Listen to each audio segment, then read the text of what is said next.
Welcome to Agency Bytes, a podcast for agency owners, hosted by agency veteran and coach Steve Guberman. Agency Bytes is a podcast focused on delivering actionable agency information from agency experts in about 25 minutes. Why 25 minutes? Because who has the attention span for much more these days? And you can squeeze in a listen between meetings with time for a bathroom break or coffee refill before your next meeting. Welcome back to Agency Bytes. I'm your host, Steve Guberman from Agency Outsight, where I coach agency owners to build the business of their dreams. This week, I'm joined by Logan Lyles, a longtime B2B sales and marketing pro who's helped agencies grow from all angles, brand side, agency side, and now through his own company, DemandShift. He's helped lead Sweetfish Media to the Inc. 5000 list, grew Business Builder's email list by over 500% in 2024, somehow still finds time to co-host the Marketing Max show. And he's LinkedIn top voice too, which is a big badge of honor on LinkedIn. Logan, great to have you. Yeah, when I got that invite to the LinkedIn Top Voices program, I was like, do they have the right guy? Like, it totally got me by surprise. Appreciate the intro, and thanks for having me, Steve. Yeah, glad to have you, man. Yeah, that's a pretty sweet badge of honor. I didn't know if that was a pay-to-play thing with LinkedIn or how they do that, but apparently you've got a voice. At least with me, it was not. I was like, you all know there are, people out there that are, cooler than me, but thankfully they weren't on their radar. So DemandShift, talk about that. Talk about your kind of journey to getting here, your first time out on your own for, some time now. What's going on there? Yeah, like you said in the open, I've kind of lived all sides of agency life, and this is my first time as a solopreneur, agency founder myself. I'm just a few weeks in, and my journey is kind of meandering. The first 10 years of my career, after getting a journalism degree, I promptly got into local technology sales, which makes sense. But things were a little wild in 2008 for those of us that remember that time around the Great Recession. So I spent about 10 years doing that. And then 2018, I joined a podcast production agency, Sweetfish, that you mentioned. Spent 4 years on the leadership team there. And that was kind of my first experience with both being part of an agency and two, being part of kind of an early stage startup, because I joined as full-timer number 4. By the time I left, we had scaled considerably over those 4 years. And then I went in-house at a software company that a lot of agencies probably know of, teamwork.com, in the project management space. And I got to run the Agency Life series, which was both monthly webinars and a weekly podcast. And when I went back agency side in 2024, I was director of growth at Business Builders. And I kind of thought, hey, it's blank slate. I get to take over sales. Like, what do I want our go-to-market engine to be? Obviously, I've got a lot of experience doing podcasting, webinars, those sorts of things. There were a few other factors. I started running webinars there. The first 3 months, we did several webinars. We saw a lot of engagement, a lot of registration, and we hit what I called the conversion cliff, where we had a lot of engagement, a lot of people signing up, but it wasn't turning into sales calls. And I was basically sales and marketing team of one. Like, I'm directing what's our go-to-market on the marketing side. And I'm also the one selling to new clients that come in the door and book calls. And so I had a vested interest in both sides of the fence when it comes to sales and marketing, which it's usually blended in most agencies. I made a few tweaks, both on the promotion side and on the conversion side, that conversion cliff where I was converting about 1% to 2% of everybody who signed up for a webinar into a sales call, let alone opportunity and revenue, right? Increased that to as high as 10%. So I was like, wow, that's a 5 to 10x. There's something here. And so just a few weeks ago, as I launched DemandShift, I took to market what I call the webinar fast track framework.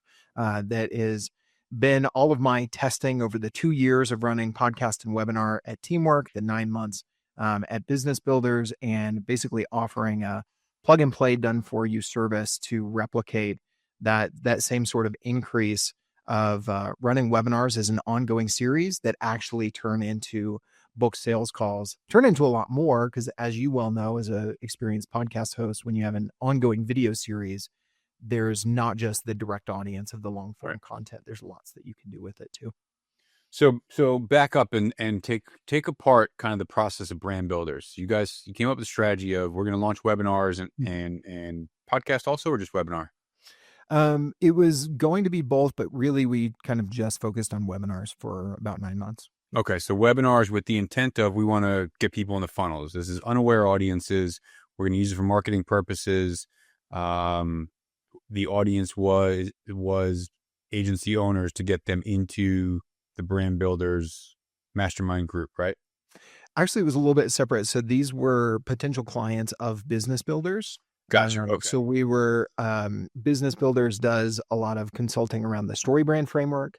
Yep. A lot of clients come in looking for a new website, and then there are full service agencies. So looking for help with LinkedIn, meta ads, video content, that sort of stuff. And so basically what I was trying to do was create content to get in front of in-house marketers that were, or business owners that were the potential clients for business builders. And essentially we had a $4,000 to $8,000 workshop that we would sell called a marketing blueprint. And so I was trying to get in front of that cold audience and get them booked on a calls where we could talk about that initial consulting package that then led to more project and retainer. And these are top tier clients. So it's not a mom and pop roofer with a van who's spending $4,000-8,000. That's not your audience. Your audience is top tier Fortune 500s and up, or something along those lines, trying to attract marketing managers, CMOs, et cetera, into this program. Yeah, a fair amount of, I'd say, lots of mid-market companies. We had done a lot in SMB. I was, trying to help us move up market a little bit, and get more software companies, more SaaS brands, more mid-market companies, and up where we had seen some good success, but we weren't necessarily in front of a lot of those clients. Because as with a lot of agencies, it's no knock on anyone, but the number one new lead source is typically referrals, word of mouth, which can be good, but it's not always sustainable. I'm sure you've talked about, on the show, lots of reasons why, that can be shaky foundation. Ad nauseum, yes.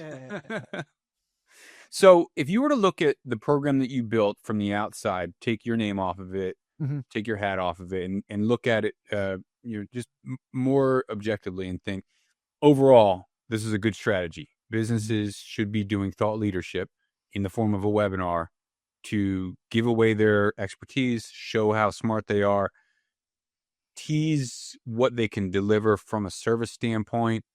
But the cliff you're talking about is, I get people on my webinar and then crickets.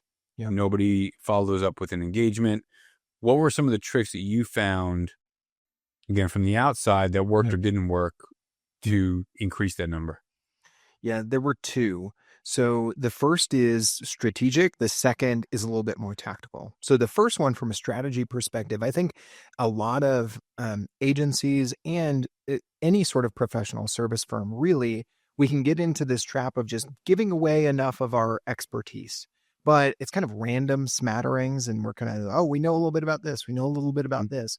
And it's missing a couple of things. One, we're not packaging up our expertise and our ideas into a framework that we can talk about, that makes it obvious that we understand not only the industry, but what's the problem, what's kind of the old way of doing things, and what is the framework that can actually solve that problem and lead to better results. And so I think that I really tried to focus in on, how do I create a webinar series where we're talking about kind of the natural symptoms and problems that our potential clients are dealing with? And how does that tie in to where what I was selling our workshops that we call marketing blueprints? How is that a natural next step? So I think a lot of agencies and marketers in general are missing that connection. Let's just put out expertise, but it's not, organized into frameworks, and it doesn't lead to a natural next step. So that's the strategic piece I think a lot of us get wrong. The second piece was more tactical, and I'll explain it kind of based on, I guess, the old way or the standard playbook for webinars or really any events. What happens? You decide to host something, you go and promote it, email, maybe some cold email, maybe some LinkedIn posting, maybe some LinkedIn ads, maybe you find a partner who's willing to share it, whatever, right? You get the registrations, you deliver content that hopefully isn't a pitch, it's educational. At some point you throw the right hook, right? As Gary Vee says, jab, jab, right hook. but it feels a little awkward, or maybe it's forced at the end of the webinar where, only 40% showed up anyway. And how many people are there at the last 2 minutes when you kind of throw that CTA in there? Yep. And, or you do the typical follow-up, either automated or semi-automated from your team of, hey, saw you enjoyed the webinar. Want to book a call? And there's good and bad ways to do that. So instead of running that same playbook, which I did, and that led to what I call the conversion cliff, I had heard of a friend who was running lead gen service. It's actually Marketing Max, my co-host on the Marketing Max show we talked about earlier, where he introduced me to this 2-step sign-up process that he was running for clients, where he was running ads to get people to sign up for their newsletter. And he made the sign-up form super simple. Name and email, maybe just email. But as soon as they fill it out, they are redirected onto basically a lead qualification survey. Now, it's a second step so that you don't see your conversions fall off. But to the registrant, it feels like just one smooth process, and ask them a few more questions. What's your role, size of company, some of those segmentation questions and qualifying questions that we want to ask. Mm-hmm. But with any lead magnet, whether it's a newsletter or a webinar, we don't want to put 8 fields on a form. Right. But you've already got their email address from the first stage. They've already converted, even if they don't fill out all of your survey. And I was like, that would probably work for webinars too. Yep. And so I implemented this 2-step sign-up process similarly with webinars, and that's where I saw that 5x increase. And what was cool is people were booking sales calls with me before the webinar even happened. Yep. And so I could show up to the webinar and be like, great, this is the 95% that fits my target market, but they're not in the market right now. How do I just show up and educate them, point them to the next step that's logical, but I don't feel like I have to mix the education with the pitch at all, because I've captured as much as possible of the 5% in market even beforehand by just changing up where I made the ask. Yeah. Yeah. I like the idea of, can you book the follow-up call at the registration before the actual webinar? Or, something along those lines, get more information up front before the event, but also after you've already got them registered. Yep. So while they're on the hook, keep them. It's kind of the best of both worlds. Like, we're always, as marketers, like, let's get as little information as possible to increase conversions, or let's get more information and maybe decrease conversions, but maybe we get more quality. This gives you the best of both worlds. And oh, by the way, the people who fill out the survey, but they answer no to the question at the end that says, do you want to book a free strategy call about XYZ problem? They say no. They've answered 5 or 6 more questions that now you don't have to guess on that or spend extra money on enrichment data platform. They can go into your CRM more segmented, and you can customize the follow-up with those folks as well to further increase your conversion from webinar sign up to actual pipeline. Yeah. Do you think this strategy, kind of a webinar series, is best suited for larger B2B services companies, smaller, like I'm a one-man shop. I've got a couple of VAs that support me on production, on random things. Yep. But I see agencies, 20, 30 people. Yep. I mean, this is a great solution for them to say, let's build something internally, bring somebody like you in, or build something internally with the tools that we have, the people that we have, and the brains that we have. Build out a once a quarter webinar, reaching out to, whether it's cold leads or warm leads, inviting them to this. Paid or unpaid? What's your thought there? Yeah, I was primarily doing it as unpaid. We did run one workshop where it was $97, and the founder of the agency did a workshop on AI fundamentals. We gave it away free to clients with a discount code, but then charged $97 to kind of the rest of our email database. So we did experiment with paid, but I find that for me, I was trying to, book sales calls for our higher ticket, consulting services and ongoing marketing services. So I think free. I do think that depending on your size of team, it can work in both instances. Just the smaller your team, probably the simpler and the more automated your tech stack needs to be. So for instance, you hit the nail on the head. Business builders, when I was there, we were just about 20 people.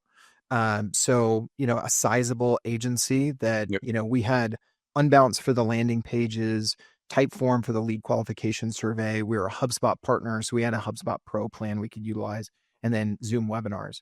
What I'm doing now for my own as a solopreneur, and so that I can spin up my clients' instances quickly, I'm looking at how can I take 3 of those systems and consolidate that to one. Mm-hmm. So for instance, right now I'm building out my framework on Go High Level plus Zoom, and that's it. A little bit of Make in between, Yep. but lower cost, fewer systems to manage that sort of stuff for, a solopreneur like myself, and also wanting to move fast for my clients. So I'd say, depending on your tech stack and your team, yes, the answer is not either or. I think it's yes and, but it's a little bit of which route would you go with the actual execution. Yep. But I do think for agencies, this makes a lot of sense because we're talking now about how I used it to convert more to direct leads, right? And we're talking more about the lead gen, demand gen side of it. But you said the words earlier, thought leadership. And I think this allows you to do both because you're doing an ongoing video series, much like a podcast. It's a webinar, so people are registering. So there's a little bit closer tie to pipeline and revenue, but you can still treat it as thought leadership and chop it up into short form clips, turn that into other video content and other social content.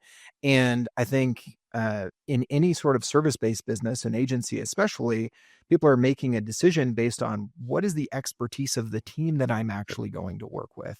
And this allows you to put that on display in content that's not AI generated, that's not anything anybody can do.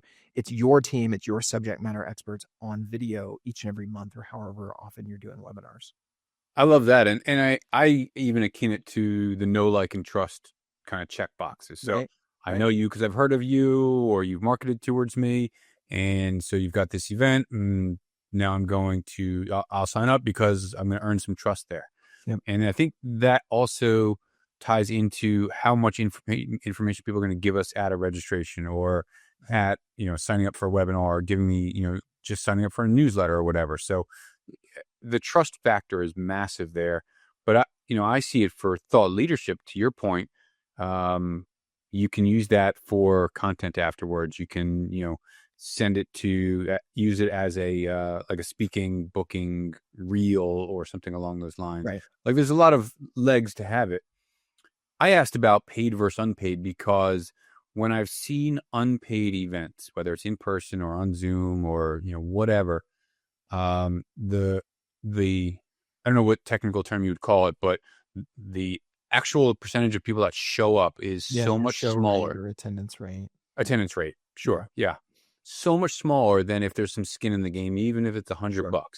But like, I'm on the board for the New Jersey Ad Club, and we talk a lot about, do we do free networking events, even if it's $25? Is that enough to make somebody show up? Yep. And butts in the seats is, I think, what, really drives some perception of success on these kinds of events, and especially if you're trying to show expertise for an agency of, we crush it in marketing for manufacturing, and we're going to do a webinar on the top 10 things to do for manufacturer marketing. Yep. Somebody, if we get enough people, like there's some clout there, I guess you can say, right? Yeah. And it's kind of looking the math of your own situation, right? Do we want more registrants and, a higher conversion rate, but still going to be less, right? I was talking about 10% converting into sales calls, and the average show rate, in B2B for webinars is somewhere in the 30 to 50% range, typically on average, right? Which isn't bad, but the paid one that we did, we got far fewer signups, but the show rate was like 90%. So I would say you could kind of experiment with both, and ultimately what you want to know is how many total people actually showed up and how many of those people actually, took the next step, right? And it's kind of, as my friend Rex Biberston always says, is it's the math of sales, right? Whatever your motion is, recognize what are those conversion points, and then look at the entire process, because you might be looking at one piece and just trying really hard to optimize this, but just moving that 1% isn't going to flow downstream like you think it is, right? Yeah. So it's interesting too, the part you mentioned about building trust. When I launched DemandShift just 3 weeks ago, my first client that signed up was a regular attendee of the monthly webinar series that I ran for going on 2 years at Teamwork. Wow. And when we hopped on our first call, we'd exchanged some LinkedIn messages. He was one of those that would chime in and say, "Hey, I love this part of the webinar. Thanks for doing that," yada, yada. And I said, hey, have we ever actually been on a Zoom call one-to-one? You know how that is sometimes, right? Yep. He's like, well, no, we haven't, but I feel like I've been on this call dozens of times because I've seen you on podcasts. I've been live on your webinars where you're presenting. And so that to me was that blending of demand gen with brand building right Yeah. there in that instance. And I don't think that I would have closed that first client that I'm working with now if he hadn't, known, liked, and trusted me from me being on video, both live and async, over a long period of time where he got to know me, see my expertise. It was much shorter sales cycle than most of us are seeing right now in agency land. We all know it's getting harder to close clients. They're being scrutinizing their budget and their options more and more. Anything we can do to speed that up is definitely in our best interest. And this is a great strategy, and I love it. I can say there's 5 or 6 clients that I've worked with that reached out to me through two specifically through my podcast. Mm-hmm. Reached out, hey, I saw your YouTube of one of your episodes. I'd love to hire you. And 10-minute phone call, we closed the business. Others were, that's so I've seen you speak. I literally just today sent out an onboarding email to a new client. They saw me speak. Mm-hmm. We had one Zoom call. Mm-hmm. I invited them to a workshop that I was having. I was like, why don't you just, here's a coupon code. Join me to this workshop that I'm having. I obviously didn't turn them off too badly, and they sent me a confirmation. You know what I mean? So like the ability to demonstrate expertise, know, like, and trust, like speaking, thought leadership beyond the LinkedIn posting nonsense, like genuine FaceTime, like I said, either in person or on Zoom, there is nothing like it. So building a strategy around launching workshops, webinars, podcasts, I mean, seems like a no-brainer. Yeah. And to me, I've tried to kind of blend. It's been interesting. I was just talking to a potential client the other day, and they're like, we don't want to build a deck every month. Our CEO is likely going to be like the main subject matter expert, the speaker. He's not going to be able to kind of organize a talk every month. And I was like, yeah, but what if we just ran it like a live podcast instead of kind of a traditional quote unquote webinar? I'll host, I'll, build a content outline. We don't even necessarily have to have a deck. I feel like people expect it if it's one-on-one. Yeah. But if you just have two people, all of a sudden it's like, okay, it's fine. As long as this is well-structured and I can follow it. Mm-hmm. I like to do some things to keep people engaged, like strategically placing polls, like 3 of them throughout the hour, if we do an hour-long webinar, to get people kind of quickly engaged without having to put something in the chat, which a lot of people are hesitant about. And he was like, oh yeah, well, I could just show up and, answer some questions. Like I could do that once a month. I could do that once a week. So I think it's also about rethinking kind of these, everything in marketing is dead now, right? Webinars are dead. SEO is dead. Maybe they're dead in the way that we were doing them, but maybe a slightly different approach. Just like, my sign up process led to some really good results that I wasn't even necessarily expecting because I took, an existing playbook and tweaked it a little bit. I think we can apply that in a lot of different areas, webinars, podcasts, everything. Yeah, I agree. I had a guest on, Jeremy Wise from Rise 25, and he talked a lot about a podcast guesting strategy, where, the same client you're talking about, we don't need a deck. We're just going to have a conversation. But what if mixing up that conversation with potential clients of theirs, or, people that they want to have an impact on their industry, or, thought leaders to assist in what the cloud is that you're trying to build, is just a really good strategy. So yeah, I love it. I think it's a great opportunity to just kind of give exposure and get exposure in what you're building. Mm-hmm. Absolutely. Yeah.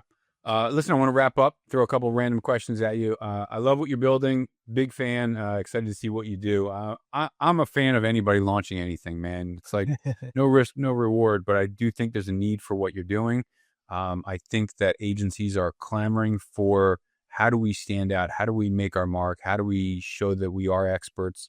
And here's an opportunity to do it. Build content, be thought leaders, put on webinars, invite people to see what you are good at, And it's not just the shiny pixels that you're moving around on a screen. Yeah, exactly. It's your real expertise and your hard-won knowledge of working with clients across industries, across those terrible clients that, struggle to get results, or the ones that did or didn't appreciate it, all of those sorts of things. Like, it's Yeah. hard-won expertise that we have as agency folks. And so often it doesn't really see the light of day.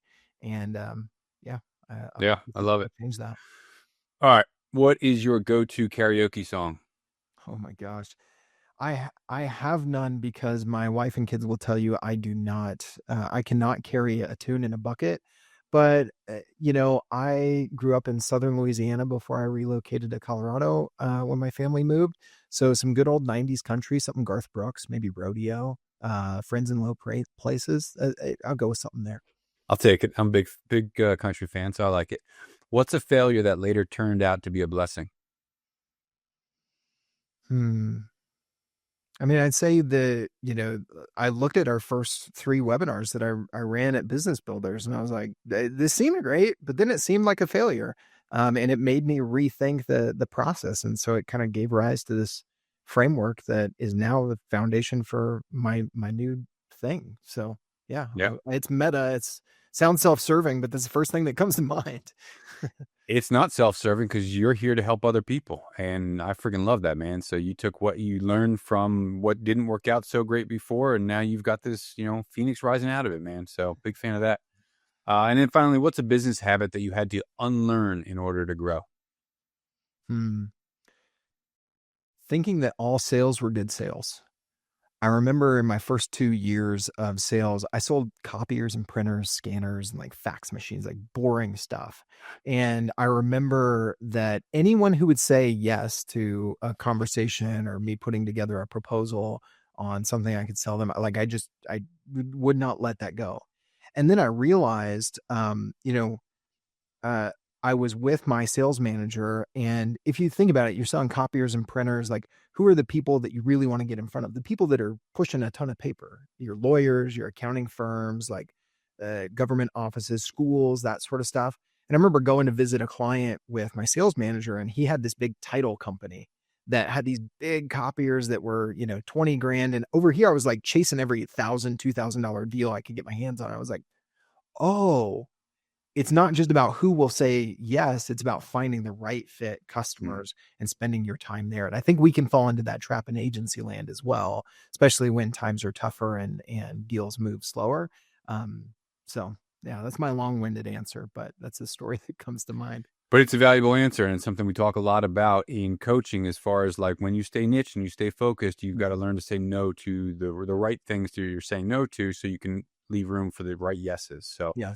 I love it, man. Logan Lyles, everybody check out DemandShift.co. Thank you for joining me. I appreciate you and your expertise and your time today. Thanks for having me, Steve. Appreciate it, buddy. Thanks again for tuning in to Agency Bytes. If you know someone with expert knowledge on a topic that agency owners would love to hear about, go to agencyoutsight.com/podcast-guest and nominate them.